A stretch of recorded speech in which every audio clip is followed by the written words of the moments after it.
الحمد لله نحمده ونستعينه ونستغفره ونعوذ بالله من شرور أنفسنا ومن سيئات أعمالنا.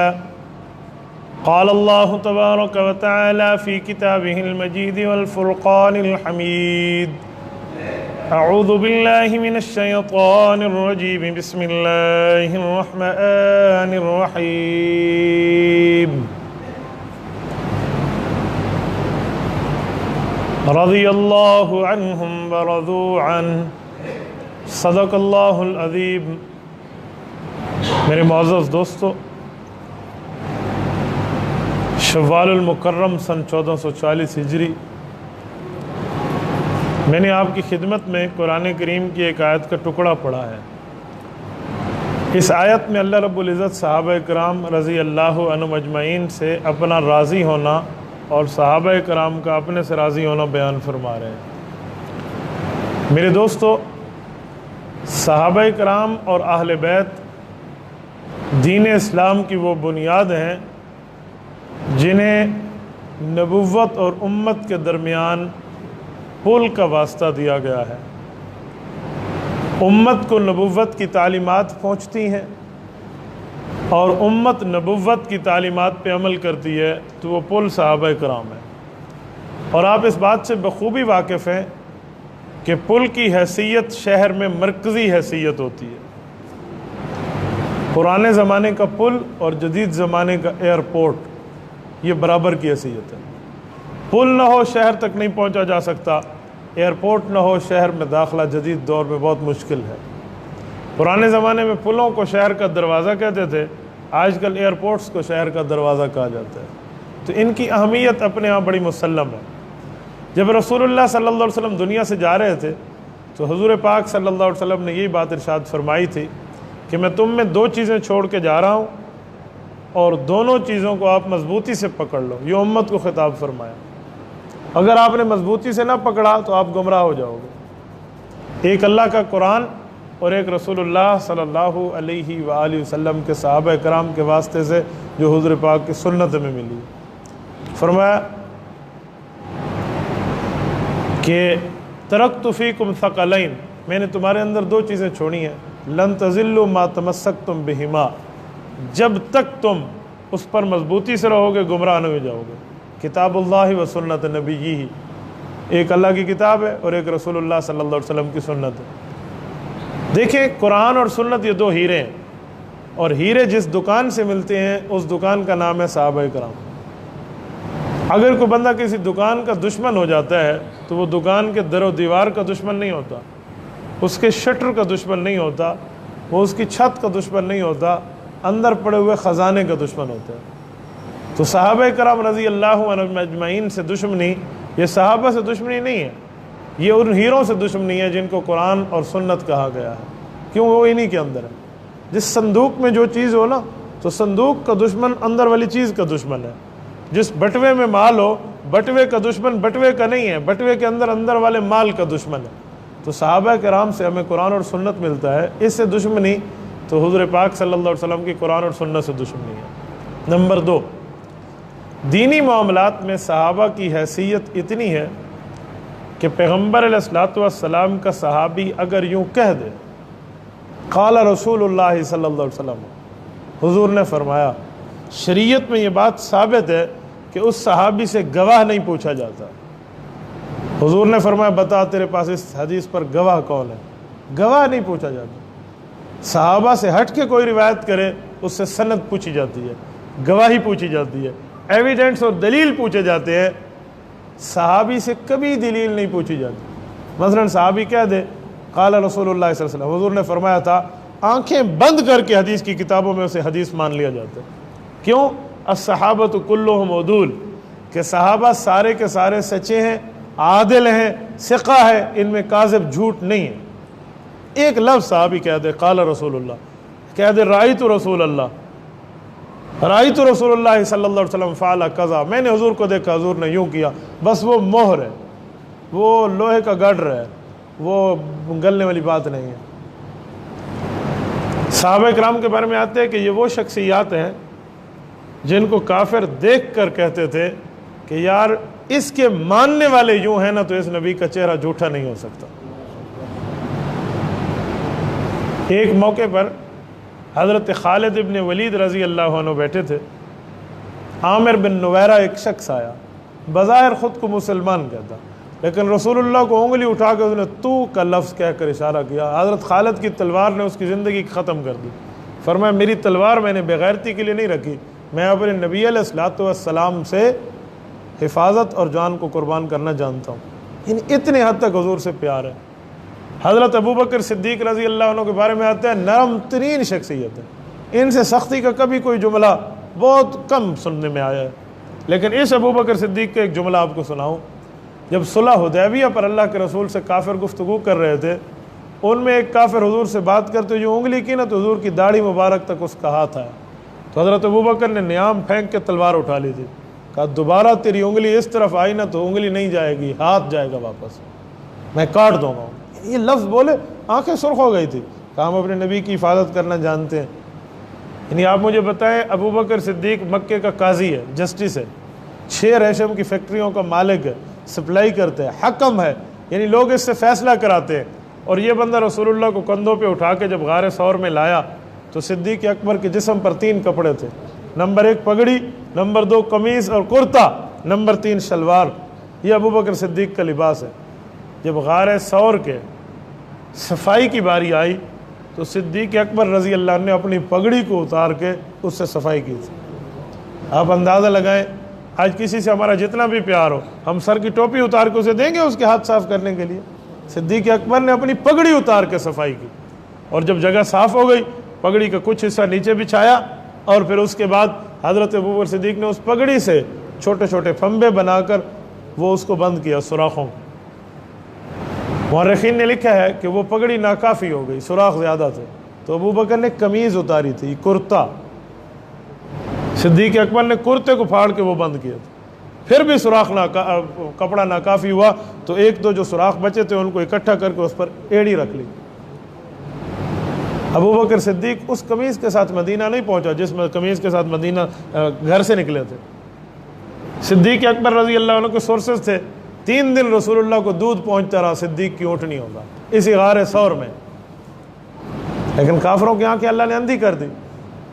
تو جب 3 دن کے بعد باہر نکلے ہیں تو ابوبکر صدیق رضی اللہ عنہ نے اپنے ان حضرات سے کہا کہ جو پیچھے رابطے میں تھے اپنی قمیص منگوا کے سفر شروع کیا۔ 72 گھنٹے اس بندے نے اپنی جان پہ قمیص نہیں پہنی، سر پہ پگڑی نہیں رکھی۔ مکہ کا شریف النفس آدمی ہے، لوگ اس سے فیصلہ کرواتے ہیں، مدبر آدمی، حضور سے اتنا پیار کرتے ہیں۔ رسول اقدس صلی اللہ علیہ وسلم نے جب جنگ بدر لڑی تھی تو بدر کی لڑائی کوئی غزوے کی نیت سے نہیں ہوئی تھی۔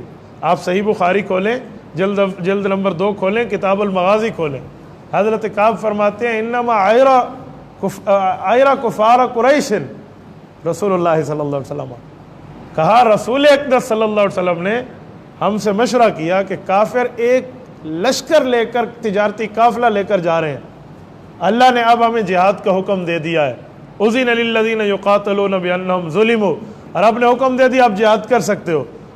ہمارا مشورہ اس پہ ہونا چاہیے کہ ہم کافروں کا یہ تجارتی مال کافروں تک جانے دیں تاکہ وہ دین پر خرچ کر کے، دین کے خلاف خرچ کر کے، اپنی جانوں پہ خرچ کر کے ہمارے مقابلے میں آئیں، یا ان کی رسد کو کاٹ دیا جائے۔ یہ جنگ کا مشورہ نہیں تھا، یہ اس تجارتی قافلے کو روکنا تھا جس میں 2-4 بندے ان کے اپنے تھے، باقی سارے اونٹ اور سامان تھے جو ساز و سامان سے لدے ہوئے تھے۔ تو حضور اقدس صلی اللہ علیہ وسلم کے صحابہ نے یہ مشورہ کیا کہ بالکل ہمیں اس قافلے کو پکڑنا چاہیے، اس قافلے کا مقابلہ۔ اتنا جلدی میں صحابہ کے فیصلے ہو کے نکل گئے کہ باقی مسلمانوں کو نہ اطلاع ہو سکی نہ شریک ہو سکے۔ 313 شریک ہوئے، اور یہ 313 وہ تھے جن کے پاس 2 تلواریں ہیں، 8 گھوڑے ہیں، 313 بندے، 2 تلواریں ہیں، 2 تلواریں۔ 311 آدمیوں کے پاس تلوار نہیں ہے،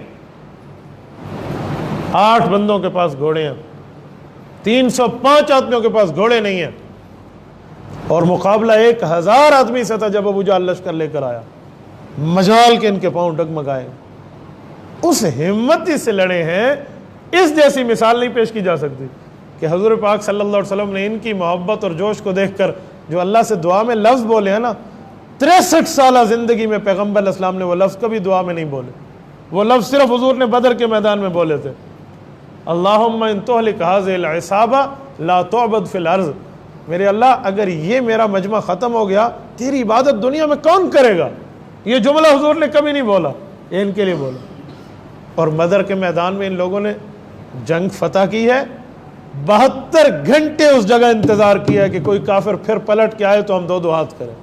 3 دن حضور پاک نے بدر کے میدان میں قیام فرمایا.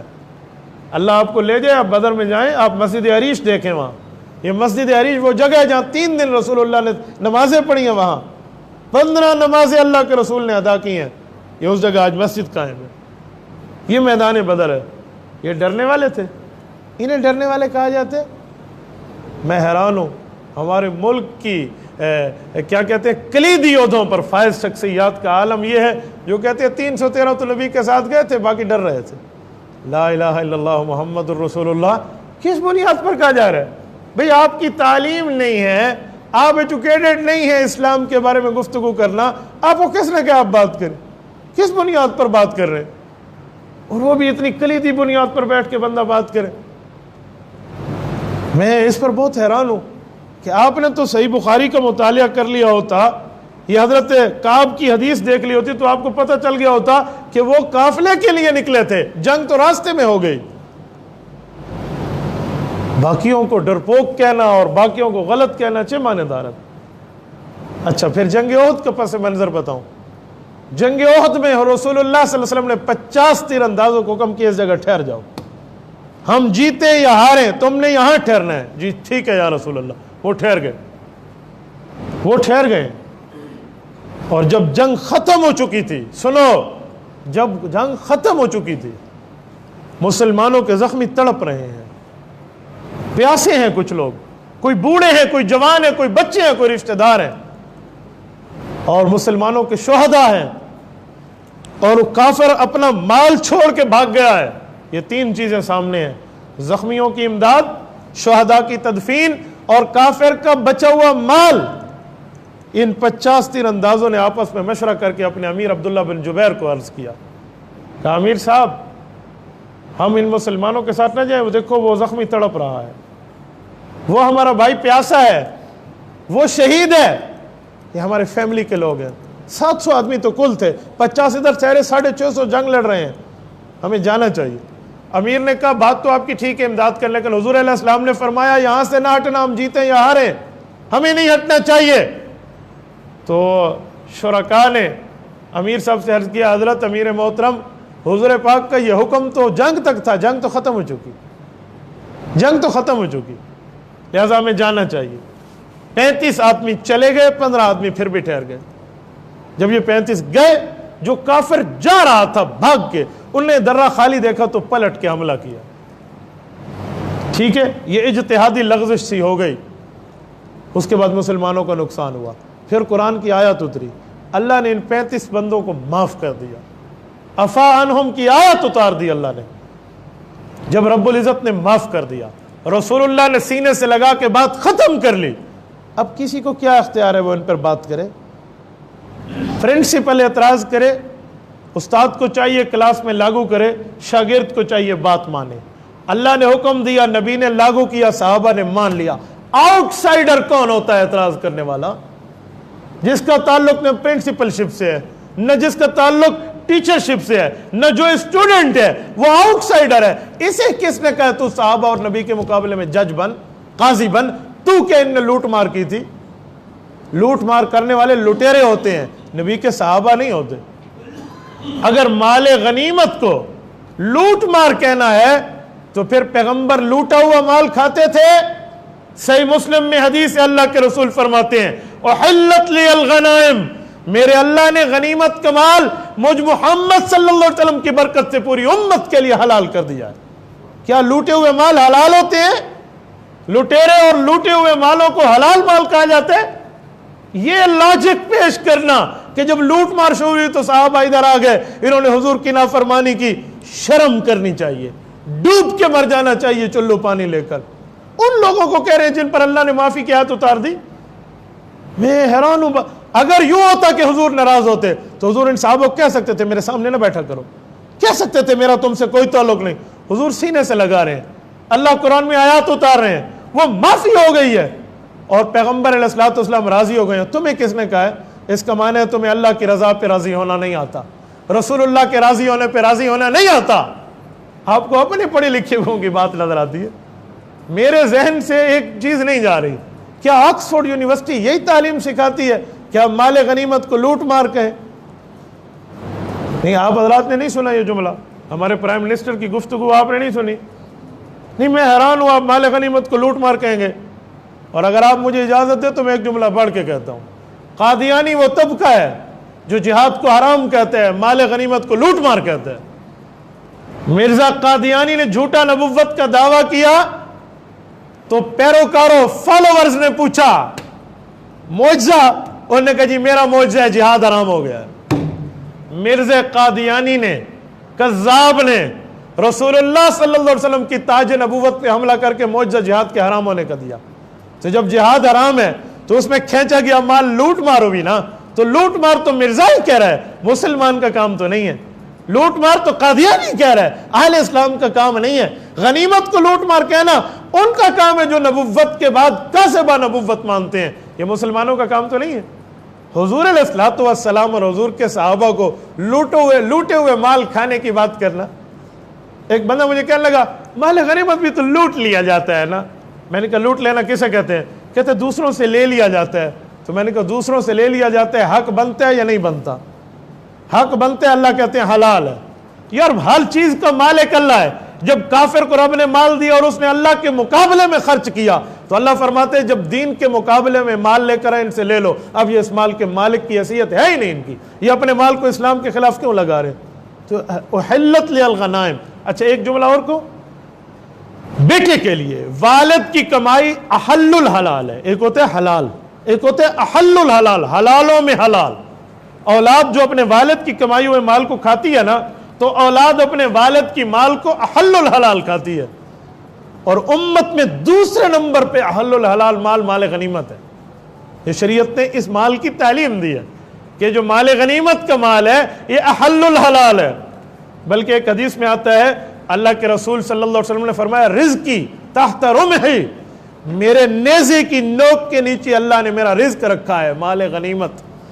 جس کو رسول اللہ اپنا رزق فرمائے، ہمارا پرائم منسٹر اسے لوٹ مار کہے. میں نے کہا اگر اعلانیہ گناہ کی اعلانیہ توبہ نہیں ہے نا تو اس عالی منصب پہ بیٹھنے کا آپ کو کسی نے اختیار نہیں دیا. آپ وطن عزیز کو ریپرزینٹ کر رہے ہیں، آپ کلمے کے نام پہ بنے ہوئے ملک کو دنیا میں بتا رہے ہیں، آپ یہ قیادت کر رہے ہیں آپ صحابہ کے مال کو لوٹ مار کہہ دیں. اور میں حیران ہوں ان بندوں کے جو دفاع کرنے پہ آ گئے. غلطی ہو گئی، نیت اس کی ٹھیک تھی. اور نیت دل کا نام ہے، تم نے دل پھاڑ کے دیکھا ہے؟ اگر نیت کی بات ہوتی، نیت کے معاملے ہوتے تو ابو بکر صدیق نے تلوار اس کافر پہ کیوں نکالی تھی جس نے حضور پہ انگلی رکھی؟ وہ بھی کہے گا میری نیت بےزتی کی نہیں تھی، میری نیت تو ہاتھ اٹھانے کی تھی. اور نیت کا مسئلہ اللہ کے ساتھ ہے، ہم الفاظ کے پابند ہیں. ایک بندہ بیوی کو کہے میں نے تجھے طلاق دی ہے، اور طلاق کا ایک معنی ہوتا ہے جدائی، تو اس کا معنی میں نے تیرا ہاتھ چھوڑ دیا ہے جو ملایا ہوا تھا. وہ کہے گا میری نیت اس طلاق کی نہیں تھی. شریعت مانتی ہے اس نیت کو؟ یہ کون سی نیت ہے؟ آپ اسلام پر خلاف ورزی کی بات کر جائیں، آپ کے میری نیت نہیں تھی. ہم اس نیت کو بد نیت ہی سمجھتے ہیں. میرے دوستو، پیغمبر کے صحابہ کبھی بزدل نہیں ہیں. قرآن کریم نے انہیں اللہ کی قسم کیا سے کیا کہا ہے. جب جنگ بدر ہو رہی تھی نا تو حضور پاک صلی اللہ علیہ وسلم کے مقابلے میں جب کافر آئے نا تو ادھر سے انصار مدینہ کے لوگ اٹھے تو انہوں نے حضور پاک کو کہا کہ یہ نہیں چاہیے ہمیں آپ ہمارے برابر کے بندے چاہیے. تو حضور نے فرمایا حمزہ آپ اٹھو، علی آپ اٹھو، عبیدہ آپ اٹھو. حضرت علی المرتضیٰ کی تلوار نے کافروں کو بتایا تھا کہ جنگ کہتے کسے. یار تم ان کو ڈرپوک کہتے ہو جنہوں نے بدر کے میدان میں ابو جہل جیسے کافر کو انی پہ چڑھا دیا تھا. یہاں چھوٹے بچے بھی ایڑیاں اٹھا کے کہتے ہیں چاچو عبد الرحمن ابو جہل کون ہے جو حضور کو گالیاں دیتا ہے؟ یہ بچے کہہ رہے ہیں. ایک خاتون حضور کے پاس آئی اپنا بیٹا لے کر، یا رسول اللہ میرا بیٹا ہے، شیر خار ہے، دودھ پیتا ہے، 2 سال کے اندر کہی ہے نا تو دودھ پیتا ہے، یہ بھی ساتھ لے جائے. حضور فرمان لگے سادی عورت اس کی حفاظت کرنے کے لیے ایک بندہ لگاؤں گا؟ کہا نہیں، یہ آپ کی حفاظت کرے گا۔ کہا یہ میری کیسے حفاظت کرے گا؟ کہا آپ کو ضرورت ہے تو آپ لے لیں، ورنہ جس صحابی کے پاس ڈھال نہیں ہے اسے دے دیں، یہ کٹ جائے اور آپ کے ساتھی بچ جائیں۔ یہ ان عورتوں کا جذبہ ہے جو گھر میں بیٹھی عورتیں ہیں، یہ ان عورتوں کا جذبہ ہے۔ میں حیران ہوں بعض اوقات۔ سیدنا علی المرتضیٰ خیبر میں گئے تھے نا، تو مرحبا نے دیکھ کے حضرت علی کو کہا تھا میں راضی نامہ نہیں کرتا، انہوں نے سمجھا بچہ بھیجا راضی نامے کے لیے۔ تو حضرت علی نے جواب دیا تھا انا الذی سمتنی امی حیدرہ، میری ماں نے میرا نام گود میں شیر رکھا تھا، شیر رکھا تھا۔ یار ان جیسے بندوں کے حضرت حسن کے بارے میں آتا ہے رضی اللہ عنہ، جب سیدنا علی المرتضیٰ کو عبد الرحمن بن ملجم ملعون نے شہید کیا نا اور زخمی کیا، اور وہ بھاگ کے آ رہا تھا اور اپنے تلوار اپنے خنجر کو یوں لہراتا ہوا آ رہا تھا، تو حضرت حسن تہجد پڑھنے اپنے والد کے پیچھے آ رہے تھے، روزانہ اکٹھے آتے تھے، اس دن لیٹ ہو گئے۔ تو حضرت حسن نے دیکھا کہ ابھی میرے ابو گئے ہیں اور یہ بندہ خنجر لے کر آ رہا ہے، اس خنجر پہ خون نظر آ رہا ہے، تو انہوں نے اپنی چادر اتاری اور یوں اس کو گھمایا اور اس کو پکڑا۔ اکیلے حسن جوان نوجوان ہے، وہ عبد الرحمن بن ملجم گرانڈ کافر تھا، بہت لکھا پڑھا تھا اور تربیت یافتہ تھا، ایک ہی چادر کے گھمانے پہ حضرت حسن نے اس کو یوں باندھ کے درخت کے ساتھ باندھ دیا تھا۔ اور نے کہا مجھے کیوں باندھتے ہو، میں بے گناہ ہوں۔ کہا یہاں بندے رہو، پہلے مجھے ابو کو پتہ کرنے دو، وہ ٹھیک ہوں گے تجھے آ کے چھوڑ دوں گا۔ انہیں کہو گے یہ بزدل تھے، یہ ڈرپوک تھے، نعوذ باللہ۔ یار اگر صحابہ کرام کے بھی پاؤں نعوذ باللہ ڈر کی وجہ سے کانپ رہے ہیں، پھر دنیا میں آئیڈیل کہاں سے لاؤ گے؟ اگر اہل بیت جیسی ہماری دین کی اساس بھی غلط ہو جائے گی، پھر دین کے لیے ہم نمونہ کہاں سے لائیں گے؟ کہاں سے لائیں گے وہ نمونہ؟ اور آپ کو ان بدر کے شہداء کی ایک بات کروں، جو کپڑے بدر کے مجاہدین نے پہنے تھے، جو پگڑیاں پہنی تھی، اللہ نے وہی کلر کے کپڑے فرشتوں کو، حالانکہ فرشتوں کو کپڑوں کی ضرورت نہیں ہے، وہی دے کر زمین پہ بھیجا تھا کہ آپ ان کے ساتھ جہاد کے لیے جاؤ۔ ایک صحابی نے آ کر کہا یا رسول اللہ مجھے عجیب مسئلہ ہو گیا۔ کیا ہوا؟ کہ میں کافر قتل کرنے کے لیے آگے بڑھو تو کسی نے مجھے دھکا دیا، میں نے دیکھا تو مر گیا۔ حضور نے فرمایا وہ جبرائیل تھا، تیری مدد کے لیے آیا تھا۔ یار فرشتے ان کی بہادری پہ ناز کرتے ہوئے آسمانوں سے اتر آئے، ان کو کہو یہ ڈرتے تھے، یہ لوٹ مار میں ہو گئے۔ اجتماعی معافی مانگنی چاہیے، اعلانیہ معافی مانگنی چاہیے، اس سے مسلمانوں کے دل۔ پنجاب کے ایک وزیر کو ان نے معزول کر دیا، کیوں؟ کہتے ہیں ہندوؤں کو اس نے گائے کا پیشاب پینے والا کہا ہے، تو ہندو کے دل آزاری ہو تو وزیر معزول ہو سکتا ہے، تو مسلمانوں میں صحابہ کرام کے معاملے پہ دل آزاری ہو تو وزیر اعظم بھی معزول ہو سکتا ہے۔ میری گفتگو کی آپ تائید کرتے ہیں یا نہیں کرتے؟ سارے ساتھی ہاتھ اٹھا کر مجھے بتائیں نا، صحابہ کرام کی ذات کے مسئلے میں معافی ہونی چاہیے یا نہیں ہونی چاہیے؟ جزاکم اللہ۔ اس کو کوئی آپ سیاسی ایشو نہ لیں، یہ مذہبی مسئلہ ہے، اور نہیں آتا نا آپ کو مذہبی مسئلوں پہ بات کرنا تو 100 رومن تو چپ چنگی ہیں، پھر نہ بولے نا اس مسئلے پہ۔ اللہ آپ کو رحم صراط مستقیم عطا فرمائے، صحابہ اور اہل بیت کی قدر کی توفیق عطا فرمائے، ان کے قصیدے پڑھنے والا اللہ بنائے، اور ان کی غیبت کرنے سے اللہ ہمیں محفوظ رکھے۔ وآخر دعوانا الحمد للہ رب العالمین۔